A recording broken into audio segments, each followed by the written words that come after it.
মুহররম মাসে ইমাম হুসাইনের নামে তাজিয়া বানানো হারাম, ইমাম হুসাইনের নামে বুকে ব্লেড মারা হারাম, ইমাম হুসাইনের নামে বুকে খঞ্জর মারা হারাম, ইমাম হুসাইনের নামে বুকে চাকু মারা হারাম, ইমাম হুসাইনের নামে লাঠি খেলা হারাম, ইমাম হুসাইনের নামে বাঁশ খেলা হারাম, ইমাম হুসাইনের নামে ঢোল বাজানো হারাম, ইমাম হুসাইনের নামে গান বাজানো হারাম, ইমাম হুসাইন নামে মাতম করা হারাম। আর এই সমস্ত কাজগুলো কোনো মুসলমানের ঘরের সন্তান করতে পারে না, কখনো না।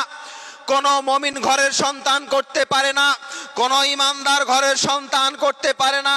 কোন ইমানদারের কাজ নয়, কোন মুমিনের কাজ নয়, কোন মুত্তাকির কাজ নয়।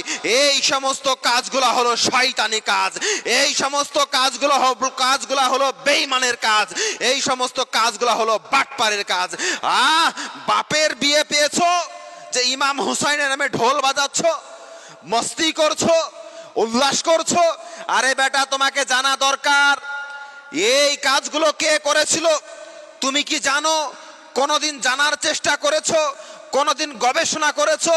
তুমি যে কাজগুলো আজকের জামানায় ইমাম হুসাইনের নামে যে কাজগুলো করছো, এই কাজগুলো কে করেছিল তুমি কি জানো? তাহলে শোনো, ইমাম হুসাইন রাদিয়াল্লাহু তাআলা আনহুকে যখন কারবালার ময়দানে যখন নির্মমভাবে যখন শহীদ করা হয়, শহীদ